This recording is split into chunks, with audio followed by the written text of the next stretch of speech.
Good evening and welcome. My name is Ginger Fay and I'm one of the directors here at Appleruth Tutoring Services. We're a tutoring and test prep company. We help students achieve their goals, whatever they are, through academic tutoring, standardized test prep, preparation, as well as executive function coaching. And we like to do a lot of events and programs to share good ideas and information with regards to education and students who are in transition, students who are going through an application process. And one of the things that often comes up as students are getting ready to think about continuing their education is the cost. And so we wanted to put together this program tonight to talk a little bit about how students and families can help make the cost of college a little bit more affordable so that college is an attainable goal, and not just that students will be admitted, but they will go and persist and complete their education. So thank you for joining us for this important conversation. And I am honored and delighted to be joined by two wonderful colleagues, experts in this field, Julie Gross, who has been a longtime friend and a wonderful colleague, and her colleague, Caroline, from Collegiate Gateway. We're so glad that you all are here with us. As we get started this evening, I'm going to launch a little poll just to help us get to know you a little bit. We'd love to know who you are, if you're a student or a parent, or if you're sitting side by side in front of the Zoom screen, if you're an educator like us, and what you or your student are in high school or someplace else, and what you'd like to hear more about, so that we can make sure to tailor the evening's conversation towards the things you're most interested in. So we'll let the poll complete in another minute. And in the meantime, I'm going to remind you to please feel free to put questions in the Q&A box as they occur to you. Julie's going to has a wonderful presentation planned and has a ton of information to share. We're going to try and cram as much good advice into the next hour as we can, but we also want to be able to answer any questions and concerns that you might have in particular. So feel free to put those questions in the Q&A box as they occur to you, and we'll be sure to cover as many as we can as we get a little bit closer to the end of the hour. So we'll close the poll. Thank you all so much for participating. And thank you so much, Julie and Caroline, for being with us. Welcome, and I'll let you get us started. Wonderful. Thank you so much, Ginger. And according to our poll, we have many parents who are attending, and also students and parents attending together. And in terms of the year of the student, pretty evenly split between juniors and seniors, and a few students from other grades, and people are interested in both financial aid and merit-based aid, a bit more on merit-based aid. So we thank you so much for participating in the poll.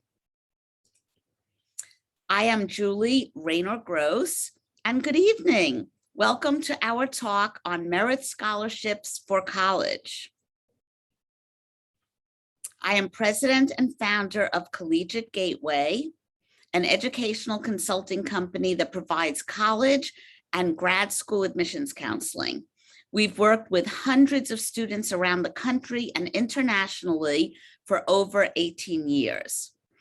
I have a very interdisciplinary background with extensive grounding in psychology, education, and business. And I love psychology. I'm a master practitioner of several leading assessments for personality and interests, including the Myers-Briggs Type Indicator and the Strong Interest Inventory. I and my colleagues belong to all the leading industry associations for both college and grad school advising. And tonight we have a very full agenda. We will be discussing trends in merit aid offerings, factors that determine merit aid, national, state, local, and college scholarships, the relationship between honors programs and merit aid, and very importantly, how to increase your chances for merit aid. If that weren't exciting enough, we will also be hosting a raffle for a complimentary 60-minute college consulting session with me. And I'd like to introduce at this point Caroline Ferrucci, our Director of Research and Associate Director of College Consulting, who will be conducting the raffle. To enter the drawing, please send a note to Caroline in the Q&A with your first and last name and email address. and we will announce the winner at the end of tonight's presentation. And remember to use the Q&A for any questions that you have as we go through the presentation. There are two types of financial aid: need-based and non-need-based or merit aid. And tonight we will be focusing on merit aid. There are many considerations for awarding merit aid, including academic performance, community service, leadership skills, institutional priorities like first-generation status, special talents, and more. And to provide some context, the average public in-state tuition and fee price is almost triple what it was 30 years ago. Whereas at private colleges, the average tuition and fees doubled in this time period. And there's still a very big gap between public and private costs. At present, the cost at private institutions is 4 times as high as public. This figure shows published tuition and fees adjusted for inflation relative to 1990 to 91 published prices. It may be surprising to note that public costs have risen nearly 3 times in this 30-year period versus 2 times for private. And now let's zoom in on the trends for merit aid, our topic. Here we see that merit aid, shown in the blue bars, rose more rapidly than need-based, although both are steadily increasing. So merit aid can offset the rising tuition costs. Now let's discuss factors that influence merit aid. As with college admissions overall, the most important factors are the quantitative factors, the numbers, your GPA, along with the rigor of your curriculum, and your standardized test scores. In addition, qualitative factors play a role, including your essays, which we spend so much time on, your extracurricular activities, community service, leadership roles, and academic areas of interest. Finally, there are institutional priorities of colleges to increase representation among certain demographic groups, including first-generation, underrepresented minorities, and students from lower socioeconomic strata. Coming up, we'll discuss the many different types of scholarships. The first program we would like to discuss is the National Merit Scholarship Program. The PSAT serves as the NMSQT, the National Merit Scholarship Qualifying Test. And this year's primary PSAT date for tests administered by the high schools is Wednesday, October 13th, in just a few weeks. Other PSAT dates are September or Saturday, October 16th, and an alternate date of Tuesday, October 26th. Typically, students are strongly encouraged to take the PSAT in junior year, and only junior year scores are considered for national merit.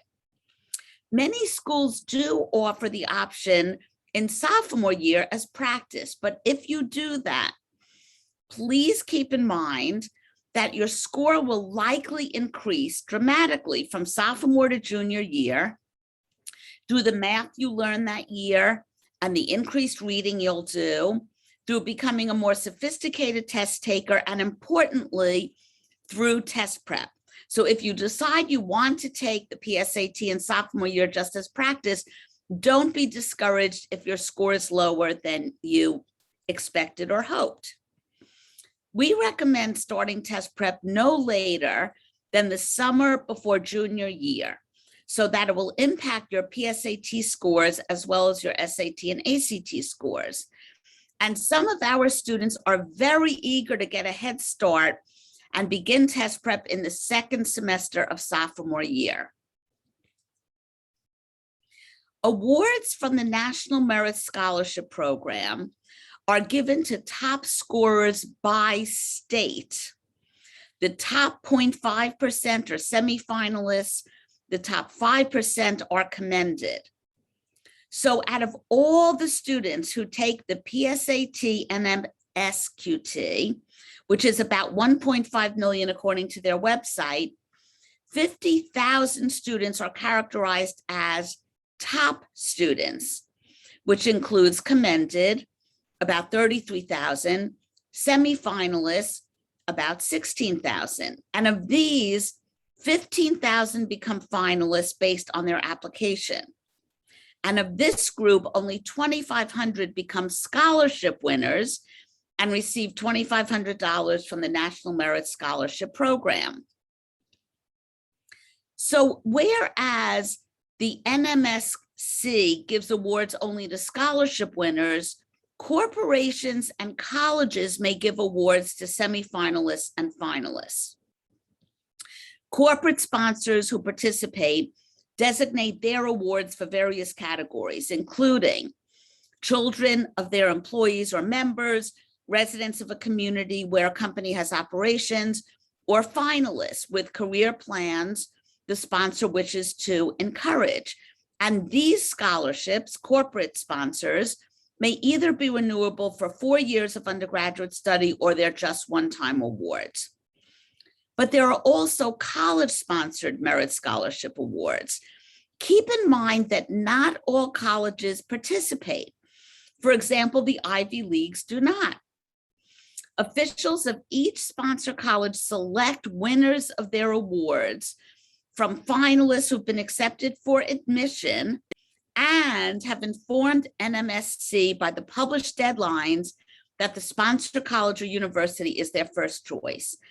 And these awards range from $500 to $2,000 per year and are renewable for up to 4 years of undergraduate study.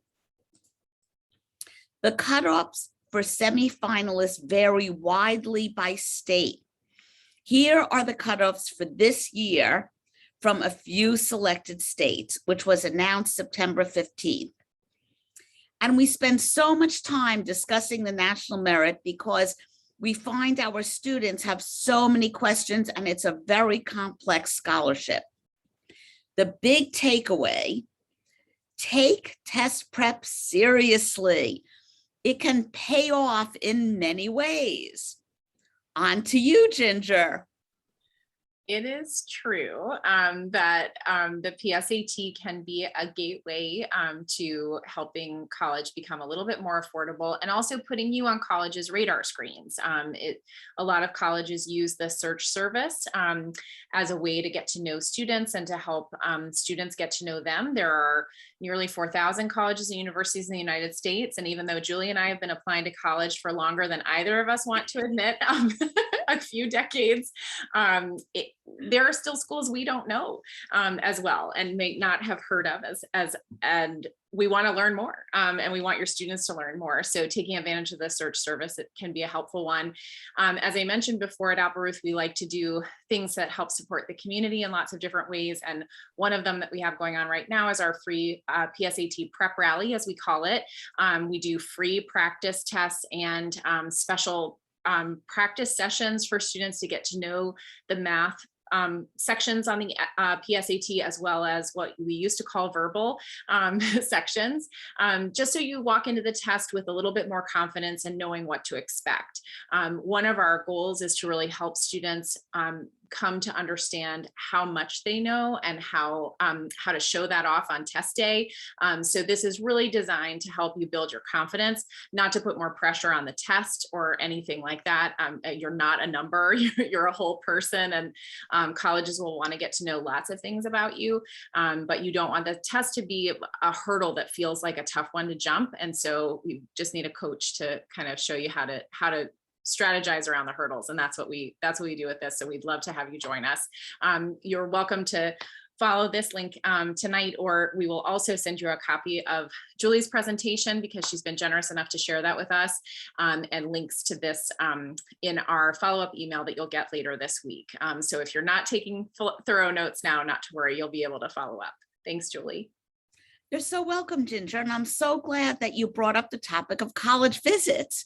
So pre-COVID, I was fortunate enough over these 18 years to visit over 400 colleges in the United States and over 50 internationally, mostly in England, Scotland, and Ireland, which came in especially handy during COVID when sadly our students were not able to take advantage of the unique opportunity to visit. And so while this may be not totally related to merit scholarships, there is a link, because the more you know about a college and the more you can demonstrate interest, that will also link you even more to colleges and boost your chances. Thank you for that, Ginger. And now back to our presentation, and we're up to state-funded scholarships. So there are actually a variety of state lottery-funded scholarships. In the state of Georgia, there's the Hope Scholarship and the Zell Miller Scholarship. Florida has Bright Futures. South Carolina has the Can Go to College scholarships. And these are awarded to the top students based mostly on the GPA in your core curriculum and test scores. In addition, there are state-funded scholarships based on various criteria, and some are based on pursuing a specific academic area or career field. And this could be as general as STEM or teaching, or even as specific as the automotive industry or welding engineering. For instance, in Georgia, the AWS Air Gas scholarships offered $2,500 for students pursuing welding engineering. Some corporations offer awards to a child of an employee, resident of the community where the corporation is located, or based on the student's major or career plans. For example, State Farm's Foundation sponsors scholarships for national merit finalists who are legal dependents of State Farm employees, agents, or retirees. High schools and communities offer local scholarships that can add up dramatically. Ask your guidance counselor for a list of these scholarships. And here's an example of scholarships offered by a public school in New York, Schreiber High School in Port Washington. Collegiate Gateway worked with a student a year ago who is now at Tufts Engineering, and she received thousands of dollars in local scholarships. As another example, in Georgia, the Northview High School offers various scholarships such as these. Colleges are another excellent source of merit scholarships. And by the way, these are not mutually exclusive. You can layer all different forms of scholarships for your students. About 300 colleges offer full tuition merit scholarships, and other colleges offer partial merit-based awards. Collegiate Gateway's high school seniors, in fact, have received $5.6 million in merit scholarships from colleges alone over the past 4 years. And this is as a result of their strong academic performance, which we encourage, including grades and test scores, high quality essays, which we work so hard on with our students, and a strategic approach to building the college list and planning the application process. For many public universities, there is a systematic, clearly described relationship between test scores and merit awards.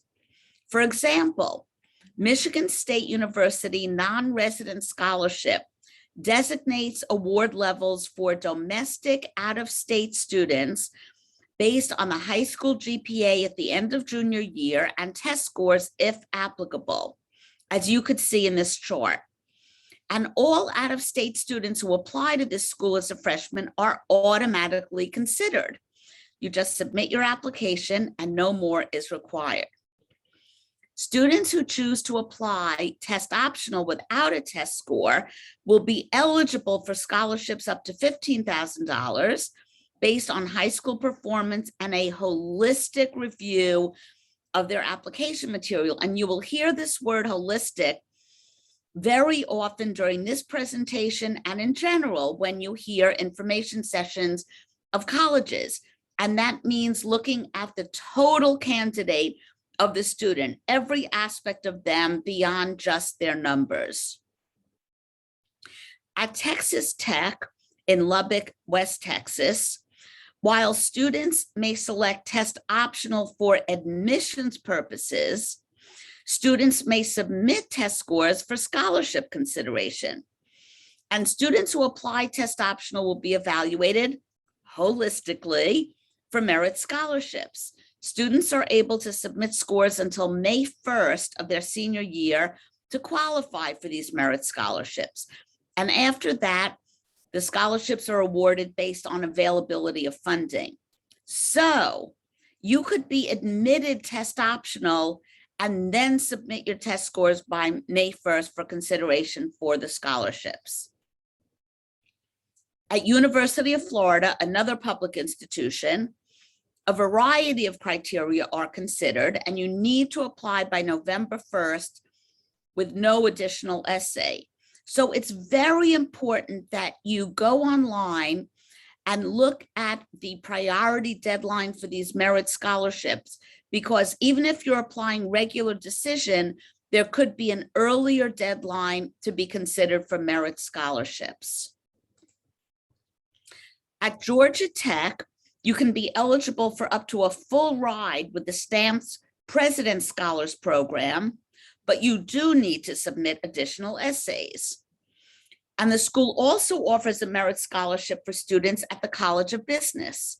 Note that for in-state, the priority deadline is the early October 18th and November 1st for out-of-state. Now let's look at merit scholarships at private universities. And the criteria differ at different colleges. It is so important to do your research. BU gives a trustee scholarship of full tuition to 20 students each year who have a 4.0 GPA in high school and are ranked at the top of their class. At Emory, there's an Emory Scholars Award for full tuition based solely on academic merit with no additional essays. Emory also has the Goizetta Scholars Award, that's their business school, for students interested in business, based on their demonstrated interest in business, as evidenced by engagement in entrepreneurial activities, participation in internships, membership in business clubs, and/or involvement in business-related conferences, competitions, and similar offerings. No additional essays required for either of these, and there's a priority deadline of November 15th. USC also offers a variety of scholarships, ranging from full to quarter tuition with no additional essays, deadline of December 1st. No additional essays required. Tulane has quite a variety of unusual scholarships for specific talents and backgrounds. In addition to top academics, other criteria are involved. The STAMP scholarship is for leadership and service, awarded to 5 students per year. The Sotomayor, awarded to only 1 student per year based on service. The Community Service Fellowship for 15 students per year. And the Musicianship Scholarship, which requires a portfolio. And most of these require additional essays. WashU also has various scholarships that recognize leadership and service. So you can see from the criteria of the merit scholarships what the school values. And you also can tell that from their essay prompts.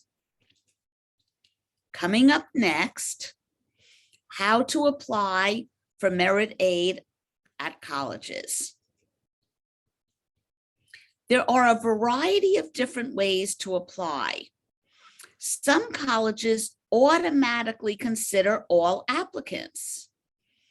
Other colleges require an additional essay or application, and occasionally there's a priority deadline.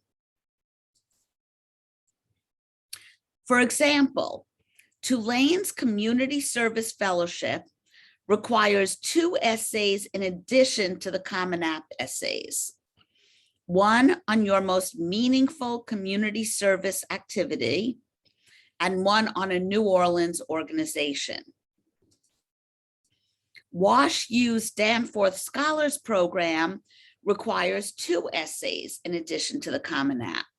What matters to you and your personal experience as a leader. And BU's Trustee Scholarship requires the applicant to choose one of 2 prompts. One, experience outside of your comfort zone, and one on an activity that you participate in that makes you come alive. Often, admission into a university's honors program or honors college comes with a merit scholarship. So these are 2 very different programs that often overlap. The honors program provides a community of scholars and typically provides access to smaller classes, might provide priority registration for classes or housing.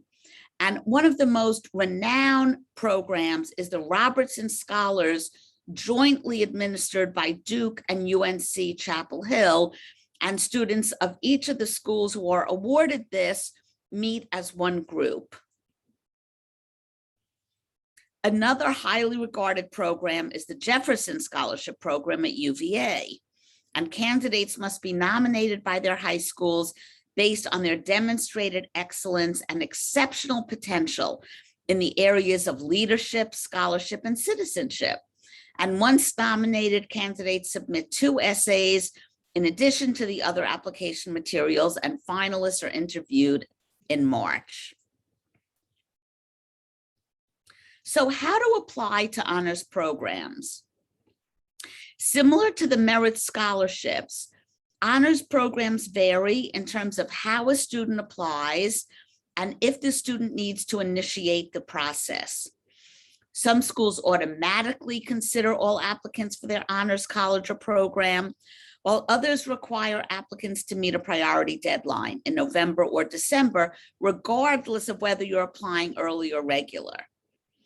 However, some require an additional application and or essays, just like with merit scholarships. And here are some essays specifically for honors programs. So Penn State's Honors College requires applicants to answer 2 essay questions in addition to several shorter prompts about high school courses, activities, travel, and reading choices.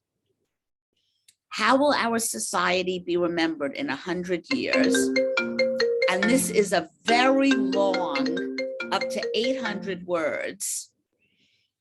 And what would you like to do for the next few years if you didn't go to college? Also 800 words, which is one of the longest essays, even in comparison with college essays.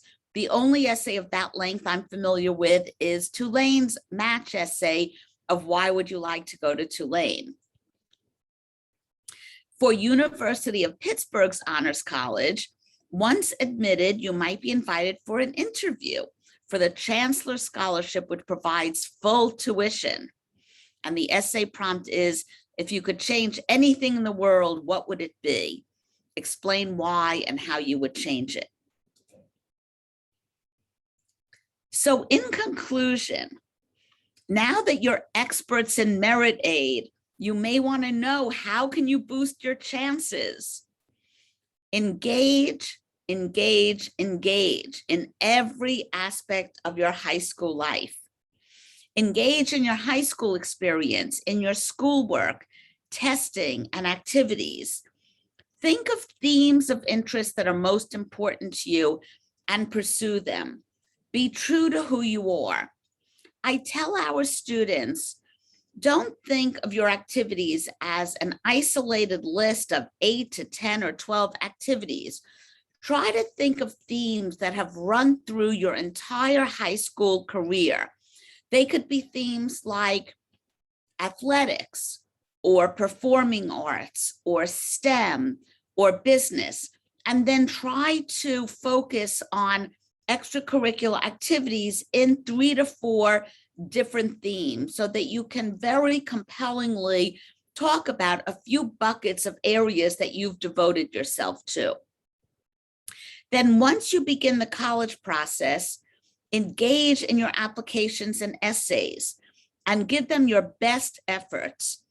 I suggest to the students we work with to spend 5 to 8 hours every week from mid-July through early December on the essays and applications, because they are that important. And there are some essays that overlap, but there are many unique essays that colleges have. And although some of our students may be procrastinators and that may have worked for you in your schoolwork, it will not be successful with essays. And the essays you submit to colleges for their applications, as well as the essays for the merit scholarships and the honors program, all take brainstorming of your topic, development of the essay over multiple drafts. So there were no ways to cut corners on that process. In your applications and essays, represent yourself genuinely. Be yourself, but be your best self. And now we turn to tonight's raffle. And what we might do, because we've had so many students and parents submit their child's name. Caroline, are you ready for the raffle, or would you like more time to spin our wheel? I'm ready. I've been typing furiously, entering the emails into our wheel. So I've got everyone, including this last one that I just confirmed with. So thank you so much to everyone for entering. And we're ready to spin the wheel. Here we go. Caroline actually has a digital wheel. So she could either play roulette or she could find a raffle winner right now. All right. Our winner goes to Heba Singer. Congratulations. So we will be emailing you some information about setting up your complimentary consult. So thank you very much. Wonderful. I'm very excited. We have been offering these complimentary consults for all of our talks. We've given dozens and dozens of talks over the last few years, especially during COVID, and it's been very exciting to meet new people. So we so much thank you for attending our talk, and we're going to follow this by a lively Q&A. Feel free to sign up for our newsletter or schedule a 30-minute complimentary consultation by visiting our website and clicking free consultation in the top right. We have an ongoing series of presentations that you can find on our website by clicking events. So thank you so much again for your participation. And now we are ready for your questions. We have quite a few, Julie. So I'm going to volunteer myself to help chime in with any of these questions and answers that I can help with as well. Wonderful. Julie and I both have a lot of experience working, as we say, both sides of the process, working on the college side and admissions and working on the high school side, as well as working with students independently. So I think together we can probably answer most of the questions. I love the teamwork, Ginger. And there are a lot of good ones. So a few clarifying questions. I think it's particularly important for us to make sure that we are so accustomed to talking about these things. And sometimes I especially think about students who are the first in their family to apply to college. Some of the terminology that we use might be a little bit unfamiliar, and we might make some assumptions that we shouldn't be making about things that people might already know and understand. So I'm going to help us sort of back up and make sure we do some good explanations for any first gen students who are with us. There was in fact actually a question about what colleges consider a first generation student. And typically when they're using the term first gen, as we tend to use it in the business, they're talking about students who are the first in their family to go to a 4-year college immediately after high school. There are also students who are the first in their family, the first generation in their family born in the US or educated in the US. And there are some students who are in both of those categories as well. But typically colleges are talking about, when they say first gen, they're usually thinking about students who are first in their family. So one of the first questions we had was, if you're taking the SAT as a junior, is that score going to be used for merit scholarships, or is it only the PSAT? So I think it might be helpful, Julie, if you explain the PSAT is used for just one scholarship program, and then SAT or ACT scores can be used for lots of others. So if I can ask you to clarify that one a little bit. Absolutely. So the PSAT in junior year, which is given in October, doubles as, and there are so many acronyms, as the National Merit Scholarship Qualifying Test. And that is strictly used for that one award that was the very first scholarship award that I discussed, which could give up to $2,500 by the National Merit Scholarship Corporation, or companies or colleges might participate in that. However, your SAT or ACT score could also be used by public universities, such as the grids that you saw that showed for certain combinations of GPA and SAT or ACT scores, what you might be eligible for just based on that. And then private universities also may award merit scholarship based on combinations of GPA and test scores. So the only merit award that is based on the PSAT is the National Merit Scholarship Award. Thanks, Julie. I think that's very helpful. And I would love to also think about some students who we know might not have been able, who are seniors this year, who might not have been able to take the PSAT last year because of COVID restrictions in their area. So Julie, if you could tell us a little bit about what happens if a student could not take the PSAT for any number of reasons, right? I think a lot of people had that question last year, but I will say it happens every year that someone is sick the morning Yes. of the SAT. It's happened before. And so there is a way to do that. So can you tell us a little bit about what happens in that situation? Absolutely. So a student who does not take the PSAT and MSQT because of illness, an emergency, or any other extenuating circumstance, but meets all the other requirements for participating in the program, may still be eligible to enter. But it's very important to note, the student or a school official must write to the NMSC, the corporation, as soon as possible after the PSAT administration to request information about procedures for what's called alternate entry to the National Merit Scholarship Program. So you need to do that by April 1st following the PSAT administration, and include a variety of information. The earlier you do that, the greater your chances of having an opportunity to meet the requirements. And because of COVID, the corporation is allowing SAT to be substituted for PSAT because there were so many limitations in that. Thank you, Julie. We've got a couple different questions about some of the statistics that you provided about different scholarships. So what happens if a student goes to a school that does not rank the class or publish a class rank? And what GPA are you referring to? Is it the GPA at the end of the junior year? Is that calculated later? So if you could tackle both of those, please. Absolutely. So the GPA, there are a few different ways to calculate GPA that colleges use.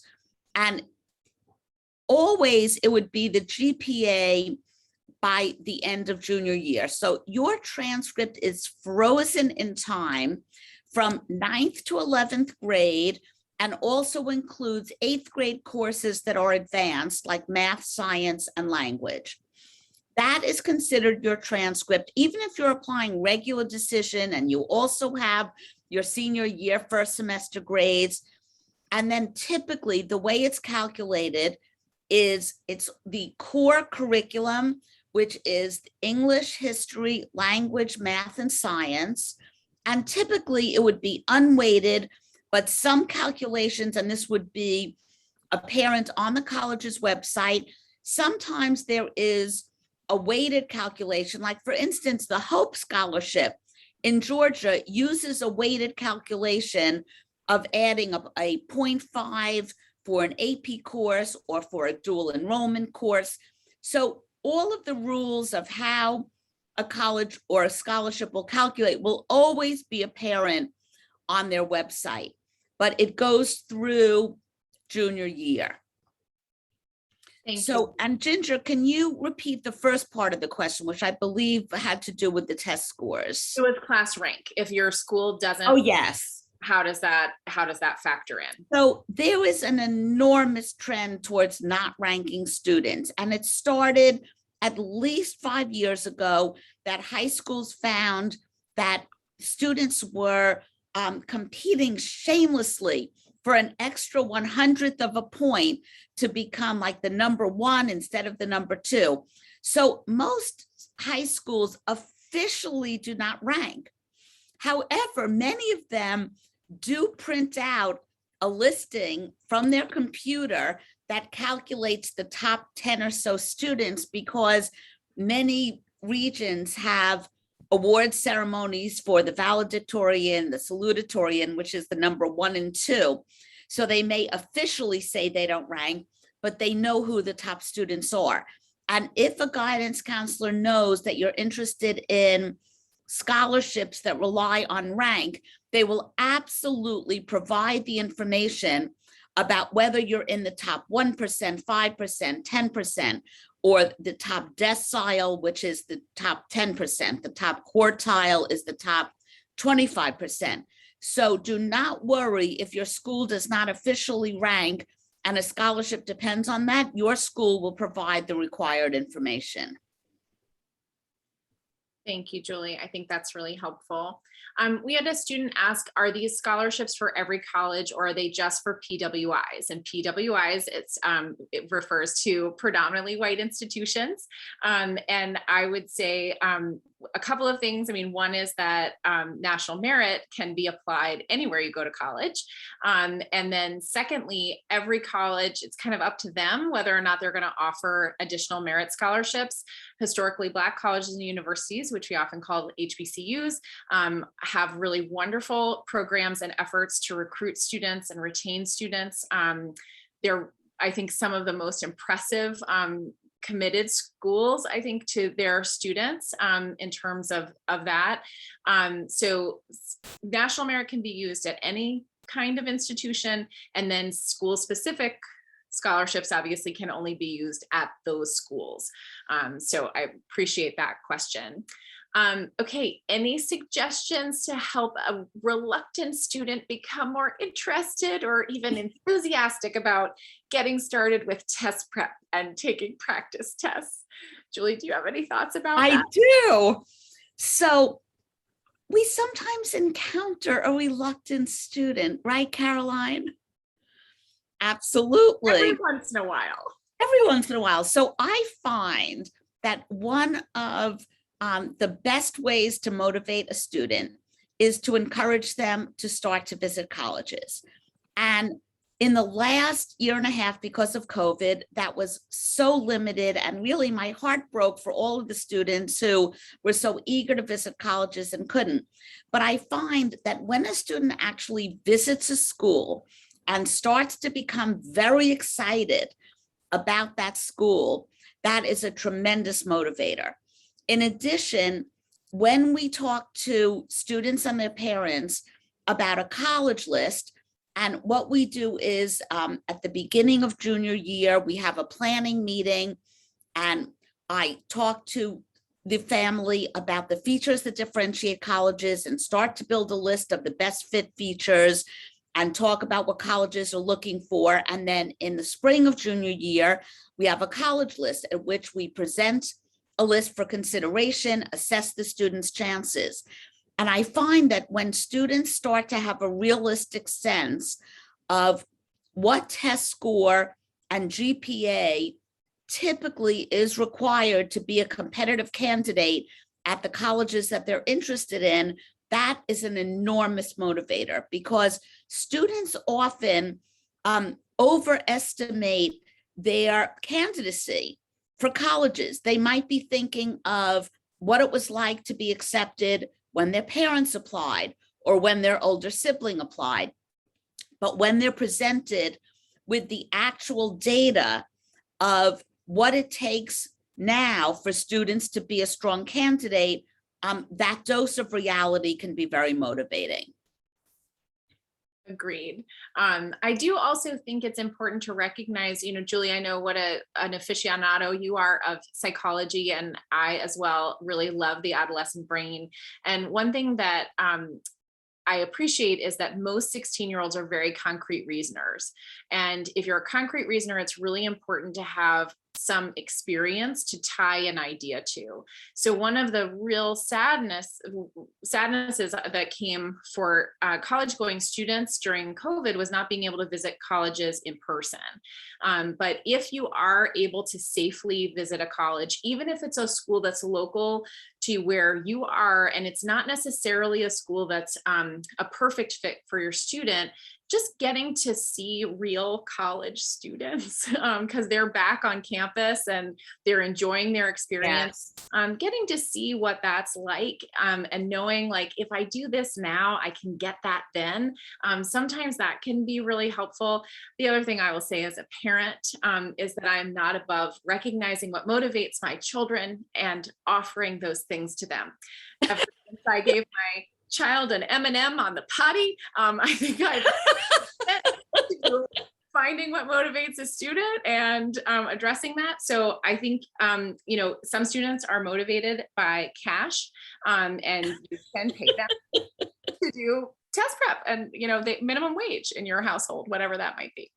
So those are some personal, I would say, suggestions. Excellent. There are many, many ways to motivate. There are many ways to motivate.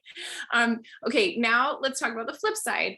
A student who was really engaged, but I don't know if you heard, but there was this global pandemic and it kind of messed a lot of things up for a lot I want to hear more. So when students had to go remote for their education, that obviously changed a lot of things for a lot of people. Can you, Julie, talk a little bit about how colleges are receiving applications from students who've thankfully lived through the pandemic and how they're adapting their review process to recognize the different kinds of experiences that students have had over the last year and a half? Absolutely. This is such an important topic to talk about. And Caroline and I have participated in dozens and dozens of virtual info sessions with colleges. We've gone to the virtual conferences of IECA, the Independent Educational Consultants Association, NACAC, National Association of College Admissions Counselors, and across the board, admissions officers are so compassionate for what students have gone through. And they realize that access to extracurricular activities, internships, research opportunities has been significantly limited. So just know you're not alone. So many students have not been able to continue the activities, the sports that they were involved in. But if you find that your activities continue to be limited, there are many creative solutions of what you could do virtually in terms of community service and tutoring. So try to think of some creative ideas for activities if in your area there's still a limitation on attending some of your extracurricular activities. But know that the colleges understand how limited they were And as a result, they will be looking more at what you were able to do, which is the academics that you could participate in, even independent reading. That's a great growth area that everyone had access to. Of course, many people were also doing independent television watching on Netflix and other areas, but any ways that you taught yourself something during the pandemic, if you took MOOCs, massive open online courses, like on Coursera or Udacity, just think very creatively of all of the activities that you did, not just in terms of what you consider the traditional extracurricular activities. And you can include all of that on the activity sheet of the Common App. So there was a question about how to decide on the activities and how to sequence them.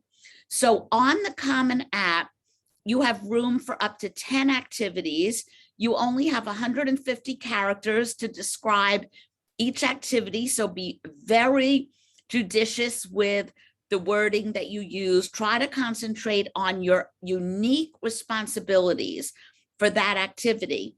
And I would sequence it from the most meaningful to you down to the least meaningful. So it's not strictly in terms of the number of hours that you spend.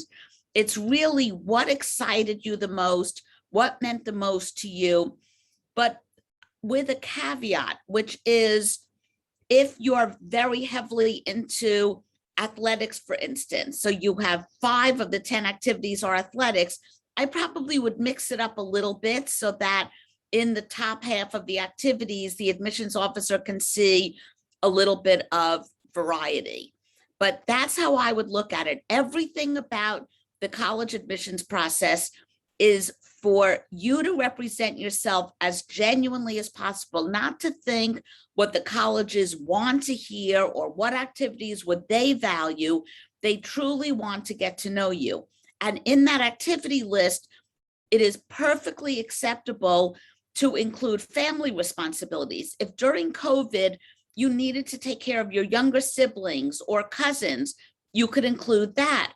If you have a hobby that is not an organized activity, like you played the piano, you took private piano lessons, you took up knitting, and you started to knit for everyone in your family and friend circle, all of that is actually legitimate to include in the activity list.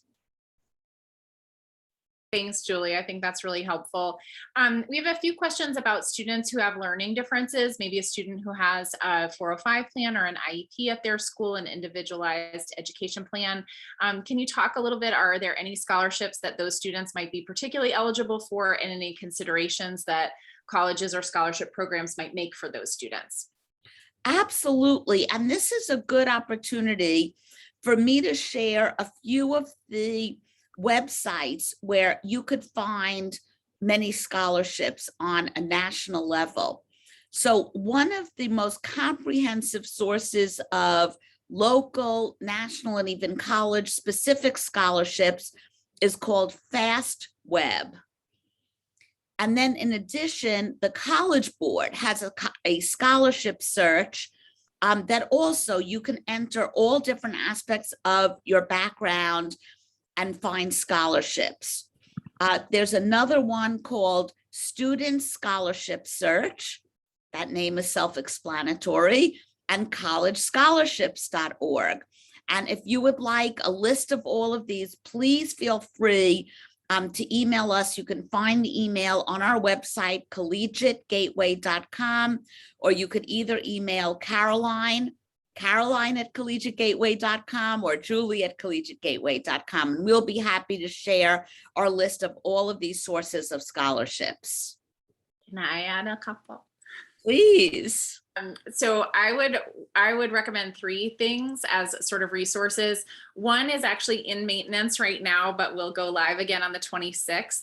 It used to be called the Fafsa Forecaster, and it will now be called the Federal Student Aid Estimator, I believe, which is not quite as cute as the Forecaster, but if you Google FAFSA Forecaster #4, you will find it. And that will give you a chance to find out what your expected family contribution would be relative to what the federal government thinks it would be. And that can help you budget for college and see whether or not what the government thinks you can afford is the same or close enough to what you think you can afford. So I think that's a great resource for students who are trying to determine what their eligibility for need-based financial aid will be, so they know how much searching they need to do for scholarships to support beyond that. For college-based scholarships, meritscholarship.list.com is one that I think is really great, because there are a lot of colleges that have their own specific scholarships, and it's very difficult to search all of them at once. But the person behind that website has put that together for you. It's, I think, really valuable. And for searching for outside scholarships, which is like the holy grail, one of my favorites is Going Merry. And goingmerry.com was created by a bunch of graduate students at Stanford who wanted to create something similar to what the Common Application has done for applications for scholarship search. And I think it's a really great resource. Another one is Scholly. I don't know if you mentioned that one, but that's an app. It is the only thing that costs money that I have just mentioned. And it's, I think, like $6. And it's an app that was developed by a winner of the Coke Scholarship, the Coca-Cola Foundation Scholarship, which is a program that I used to read for. I think it's a really great resource, and he wanted to create something, again, sort of, he afforded his college education through scholarship search and wanted to make that easier for students as well. So back in the old days, we had to go to a place called the library, and we got a book, and we wrote letters asking people if they could please send us an application for their scholarship. So while I know that the scholarship search can feel daunting, students, it is easier than walking uphill both ways in the snow, like your parents. So Ginger, I love those added scholarship sources, and we're going to add that to our listing of scholarships. And I'd like to now combine the topics of reading and merit scholarships, because if you go on FastWeb, you will find that there are many awards connected to Ayn Rand's books. Her books are very long, so you're rewarded if you read one of her 600-page books, like Atlas Shrugged. You actually can enter a merit scholarship contest by writing an essay on that. So there are thousands of merit scholarships that you can find from these different sources. Fantastic. I think those are some really, I don't know, Caroline, if you have any other resources or suggestions that you want to share that you have found helpful. No, I think you covered our listing that we usually refer to. So that's great. Excellent. Okay, so we only have a few minutes left, and we have a question from one parent who feels like they're starting way behind. Their student is a senior, and we all sort of experienced the lost year of COVID. I wonder if we can offer a little bit of advice and support for families who feel like they're getting to this process late. I personally believe that, not everybody goes to college when they're 18 to 22. It's not the right moment for everybody. And everyone comes to readiness for this process at different times. I know a student who in 8th grade made like a, we didn't know to call it a vision board then, but basically made like a binder of colleges because she was so miserable, and it was so exciting for her to dream of a future that was going to be fun for her. She's like in charge of the world now, but it was important for her to do that when she was younger, and other people come to the process much later. So Julie, I wonder if you have any thoughts for a blooming child. I certainly do. And it comes from my deep love of people and this age in particular, and how much I approach everything psychologically, which is that I think we all feel like we lost at least a year. And I think it's very easy to feel like we're late to everything. And so many students are in the same position. And whenever you start is the right time for you. And it's so early in senior year now that it is absolutely enough time to catch up with everything, because most colleges were not open for visits all during the spring and even the summer.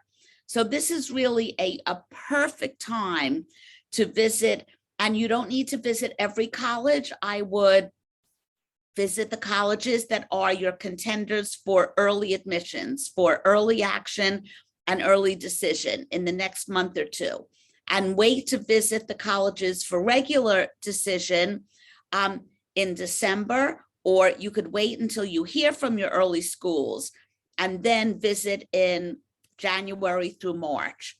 So don't feel at all that it's very late. Just feel energized now. It's a new season, and there's plenty of time to catch up and learn about all of the colleges through a lot of different sources. And the silver lining is maybe this will encourage you to tap other sources you might not have thought of. For instance, we encourage our students to contact professors and find out more about their areas and the research they're doing and why they chose to teach at that particular college.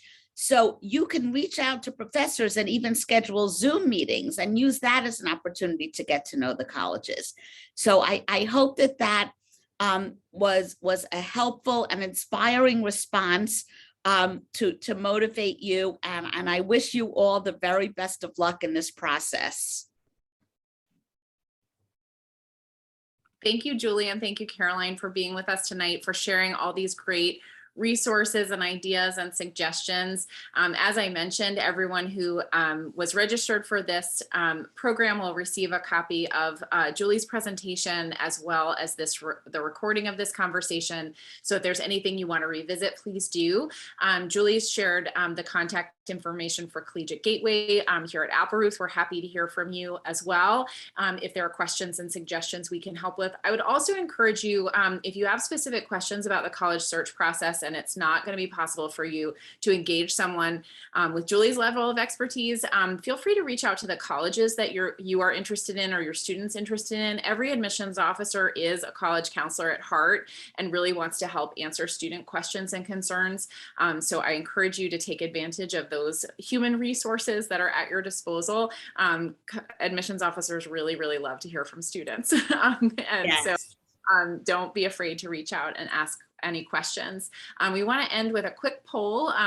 Here at Appleruth, we love to help students shine on whatever is the best way for them to kind of take advantage of the opportunities that this next semester has to offer. So if you can take a second to answer that poll. And I want to end again just by thanking our fantastic panelists for being with us and sharing such great ideas and resources and suggestions. There's lots of food for thought, and there's lots of wonderful things for us to be looking forward to right now for these students as they think about continuing their education. So you have our very best wishes as you embark on this process. Thank you for joining us, and good night. Thank you, Ginger. It was a pleasure.